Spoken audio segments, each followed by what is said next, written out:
어느덧 정상이 보입니다.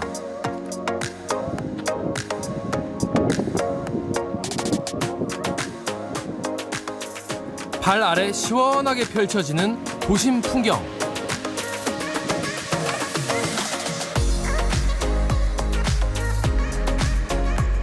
다른 포즈도. 정면으로 한번. 응.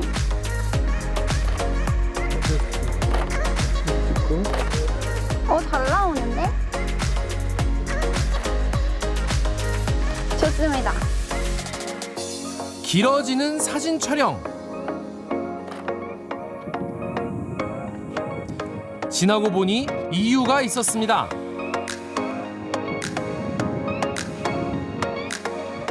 SNS에 올라오는 사진들.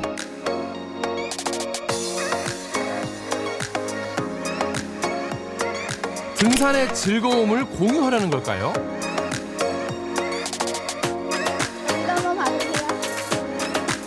사진 촬영의 진짜 목적은 따로 있었습니다. 남성용 레깅스. 이번 등산의 진짜 목적입니다. 레깅스 모델은 2만 명의 팔로워를 가진 인플루언서. 평상적으로 뷰티나 아니면은 제약 약품 쪽이 그런 경우에는 이제 기본 100단위로 이제 많이들 진행하고 있고요. 그 외에 뭐 대기업들 같은 경우에도 100단위의 광고가 많이들 들어옵니다.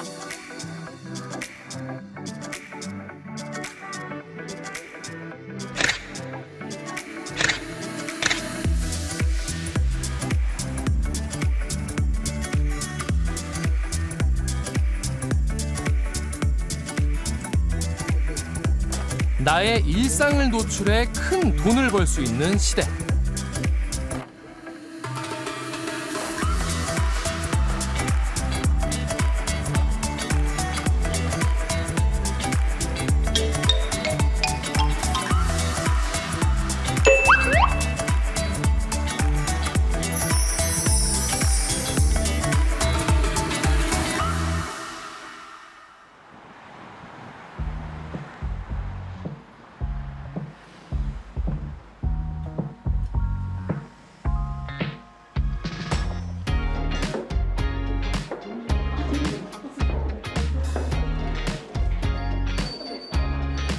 화장품 회사 강당에 헤어 디자이너들이 모였습니다.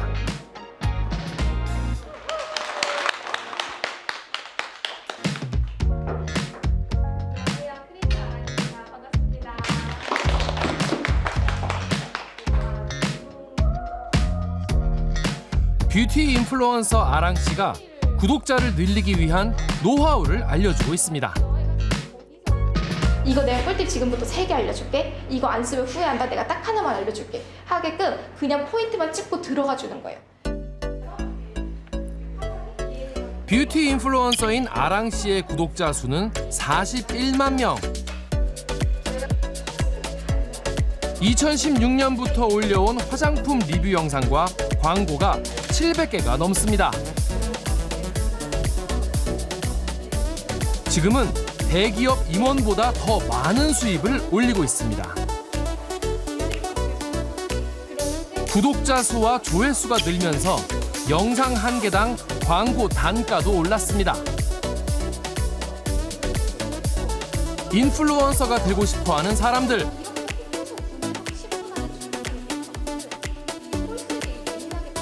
이들을 끌어들이고 있는 인플루언서 마케팅이란 어떤 걸까? 브랜드들도 사실 처음엔 생소한 마케팅 수단이었을 거예요. 그러니까 연예인도 아닌 사람한테 뭔가 비용을 써서 우리 제품을 홍보해? 사실 되게 어색한 개념이잖아요. 근데 그런 것들의 효과들을 직접 보는 사례들이 정말 많이 누적이 됐고 되게 많이 두려워하셨어요. 유원 대표는 바로 이 점에 주목했습니다. 특성 자체가 인플루언서 마케팅이 커지면서 연예인처럼 이들을 관리해주는 회사를 차리게 된 겁니다. 뭐 30% 이상씩 성장을 했고 이제 저희도 작년도 이제 마감 기준으로 보면 47%, 한 50% 가량을 성장을 했어요. 네, 그래서 저희도 지속적으로 계속해서 상품을 개발하고 사실 크리에이터분들의 가치를 이제 끌어올리고 하면서 브랜드들이랑 좋은 성과들을 내려고 하고 있고. 누구나 SNS를 할 수 있는 세상. 그렇다면 누구나 인플루언서가 될 수 있는 걸까? 그 기준이 사실 명확하게 제시되지는 않고 있는데요. 일단 구독자 수에 따르면 크게 4가지로 분류를 해볼 수 있을 것 같아요. 메가, 그리고 매크로, 그리고 마이크로, 그리고 나노 인플루언서로 볼 수 있는데요. 일단 메가 인플루언서 같은 경우는 거의 뭐 연예인, 뭐 셀러브리티라고 생각을 하시면 되는데 100만 명 이상을 저희는 메가라고 부르고, 그리고 한 10만 명 정도를 넘어가면 이제 매크로, 그리고 마이크로는 이제 1000에서 10만 명 이상의 10만 명 정도의 구독자를 보유한 사람들이 마이크로고, 그리고 나노 같은 경우는 거의 뭐 1000명 이 정도 수준의 구독자. 하지만 그만큼 호소력이 짙을 수 있는 그런 사람들을 나노 인플루언서라고 말을 합니다. 구독자 수도 중요하지만 그들과의 친밀도나 신뢰관계가 인플루언서 마케팅만의 강점이라는 겁니다. 뭐 유재석, 강호동 이런 메가급 셀럽들은 이 접근성, 얼마나 많은 사람들한테 어필할 수 있는가 측면에서는 굉장히 매력적인 사람들이지만 과연 이 사람들이 광고하는 제품 하나하나가 어느 정도의 호소력을 가질 수 있는가에 대해서는 브랜드 입장에서는 의문을 가질 수밖에 없습니다. 그런데 인플루언서 같은 경우는 굉장히 친근한 유대관계를 인플루언서 팔로워 사이에 형성을 했기 때문에 이 유대관계를 통해서 좀 더 그 소비자들한테 더 호소력 짙은 어필을 할 수 있다. 좀 더 고객 참여를 더 많이 불러올 수 있다는 장점이 있습니다. 광고를 하고 싶어하는 인플루언서들, 그리고 그들에게 광고를 맡기려고 하는 광고주들. 이들은 서로를 어떻게 찾는 걸까? 10년 전부터 인플루언서와 광고주를 연결해주는 플랫폼 사업을 이어오고 있는 장대규 대표. 예를 식품 카테고리에 있는 브랜드가 다 이게 브랜드 인스타그램으로 찾는 캠페인을 여는 거예요. 그래서 그러니까 네. 당정 광고를 할 인플루언서 10명을 모집한다. 맞습니다. 근데 지금 신청이 133명. 네. 식당이나 빵집 광고부터 호텔, 여행, 디지털 제품까지 종류와 그 대가도 다양합니다. 인플루언서는 홍보를 해주고 그 대가로 소소한 금액이나 편의를 제공받습니다. 이 같은 매칭을 캠페인이라고 부르는데요. 초기에는 한 달에 10건도 성사되지 않았다고 합니다. 시작할 때 캠페인이 한 8개 정도 월간, 그러니까 저희한테 저희가 창업했을 때 네, 월간 한 8개 정도 회사가 우리 인플루언서 10명씩 찾아줘 뭐 이런 것들을 진행했었다면 지금은 한 월간 19,000개 정도 되는 캠페인을 진행하고 있습니다. 인플루언서 광고가 한 달에 2만 건이면 이 회사를 통해 광고주를 소개받는 인플루언서는 몇 명이라는 걸까요?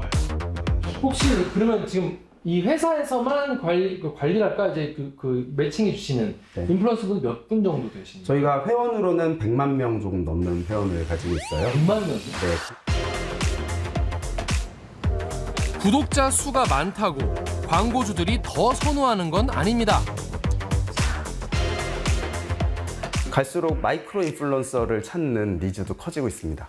왜냐하면 인플루언서들은 결국에는 컨텐츠의 취향으로 구독을 만들어낸 사람들이기 때문에 연령도 마찬가지고요. 어린아이들이 할아버지 유튜브를 구독하는 경우가 많지 않겠죠. 할아버지들이 아이들이 보는 컨텐츠를 구독하지 않을 거예요. 그래서 점점 갈수록 그 취향이나 이런 것들이 컨텐츠로 많이 세분화되고 있는 중이고요. 구독자가 100만 명이 아닐지라도 한 7만 명 되는 마이크로 인플루언서일지라도 과거에 그 미디어에 쓰던 광고비보다 훨씬 더 영향력 있는 타겟화된 미디어라고 볼 수 있을 것 같고요. 세분화되고 있는 인플루언서 마케팅. 시장 규모는 폭발적으로 커지고 있습니다. 10%가 넘는 수준의 성장을 3년 안에 이뤄냈다고 볼 수 있는데요. 성장을 많이 한 시장이지만 아직까지도 빠르게 급변하고 있는 시장이라고 볼 수 있습니다.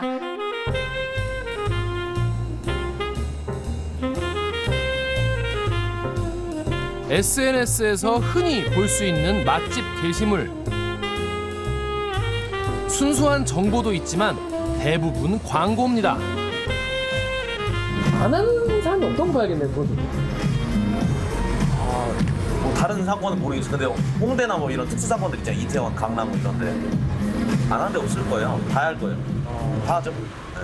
굳이 홍대 아니어도 마케팅은 요즘엔 필수예요. 장사하려면. 네. 안 하면은 노출이 안 되니까. 어디까지가 광고고 어디까지가 순수 게시물일까? 더보기란을 누르자 나타나는 광고 표시. 원래는 게시물 첫 화면에 보여야 됩니다. 모바일상 더보기를 누르지 않아도 보여야 하거든요. 네. 이게 광고인지 아닌지 알 수 없기 때문에 그냥 사람들이 보는 경우가 있어요. 광고인지 모르고. 그렇지. 이거만 넘기고. 네, 그냥 이렇게 옷 잘 어울린다 이렇게 생각하면서 광고인지 모르고 이제 계속 보게 된다는 거죠. 실제로는 광고지만 광고가 아닌 것처럼 올리는 이른바 뒷광고. 지난해 3월부터 12월까지 적발된 뒷광고 의심 게시물은 2만 6천 건에 달했습니다. 상당수의 이제 인플루언서들이 이제 뒷광고들을 많이 하고 있는 것으로 나타났고요. 이제 그 이유는 그 광고주가 요구하는 경우들이 좀 있습니다. 어떻게요?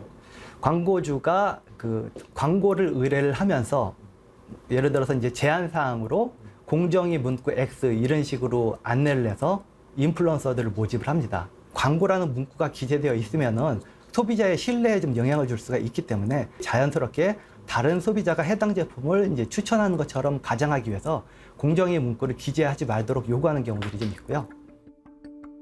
깨끗해야 되는 리필된 음식에 밥알이 있더라고요. 자세히 보니까 여러분들도 보이시나요? 밥알이 있네요. 밥알이 있으면 안 되지? 이런 말 함부로 하면 좀 그렇겠지만 재사용하시나? 70만 명의 구독자를 가진 유명 유튜버가 간장게장집을 방문한 뒤에 올렸던 영상. 간장게장에서 밥알이 나왔다는 내용을 유튜브에 올렸는데 확인 결과 사실이 아니었습니다. CCTV를 확인했더니 유튜버 본인이 먹다가 흘린 밥알이었습니다. 하지만 이 식당의 손님은 뚝 끊겼고 빗발치는 항의 전화에 시달리다 결국 폐업하고 말았습니다. 해당 유튜버가 사과 영상을 올렸지만 소용없었습니다. 인플루언서들은 그 자신들을 따르는 팔로워라든지 아니면 일반 그 시민들 그다음에 인터넷 이용자들에게 상당한 영향력을 좀 줄 수 있는 지위를 가지고 있고요. 윤리적인 책임감 이런 것들이 그 뒷받침돼야 된다고 생각을 합니다. 여기가 롯데리아가 없다 그랬거든? 젊은 아들이 햄버거 먹고 싶은데 이걸로 대신 먹는 거야. 못 먹으니까 그냥 막 이렇게 해가지고 먹는 거 아니야? 할매 맛이야, 할매 맛. 그냥 할머니의 살을 뜯는 것 같다. 내가 공무원이면은 여기 발령받으면은 예. 여기까지만 할게. 안 너 친구 줄 알았더니 알고 봤더니 영양 친구였어요. 한때 300만 명의 구독자를 모았던 개그맨 출신의 유튜버. 지난달 11일 경북 영양군을 방문해 올렸던 이 영상 때문에 여론이 들끓었습니다. 화장은 곱게 가지고 돌아다니고 계시더라고요. 아니 여기 중국 아니에요? 아이가 이거 옆으로 있는 거 아이가? 청상 진입, 시청 보안. 계속되는 지역 비하 발언에 3주 만에 20만 명이 구독을 취소했고 수만 개의 비판 댓글이 달렸습니다. 영상 게시 일주일 만에 사과문이 올라왔습니다. 자기 영향력에 대한 그거를 몰랐던 거죠. 자기가 예전에는 사실 정말 내 친구들하고 수다 떨면서 콘텐츠 하나 찍었다면 지금의 그 영향력이 정말 어떤 지자체 하나의 관광을 영향을 끼치고 그 앞에 있는 한 가게를 망하게 할 수 있는 영향력까지 온 거거든요. Hi Barbie, hi Barbie, hi Barbie, hi Barbie, hi Barbie, hi Barbie. 네덜란드의 한 뷰티 인플루언서. 팔로워가 1,900만 명이 넘습니다. 언뜻 보면 우리나라 인플루언서와 다를 바 없어 보이지만 이들에게는 국가적 규제가 적용됩니다. 네덜란드에서는 그 팔로워수 50만 명 이상의 동영상 콘텐츠 제작자는 의무적으로 국가기관에 등록하도록 해놨습니다. 자기가 국가기관에 등록된 인플루언서다.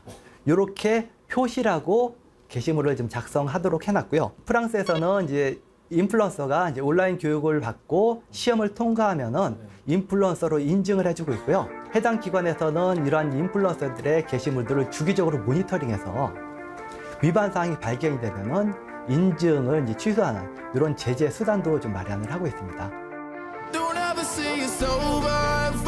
국내 SNS 사용자는 이미 3,500만 명을 넘어섰습니다. 국민 가운데 절반 이상이 인플루언서들이 올린 게시물에 영향을 받습니다.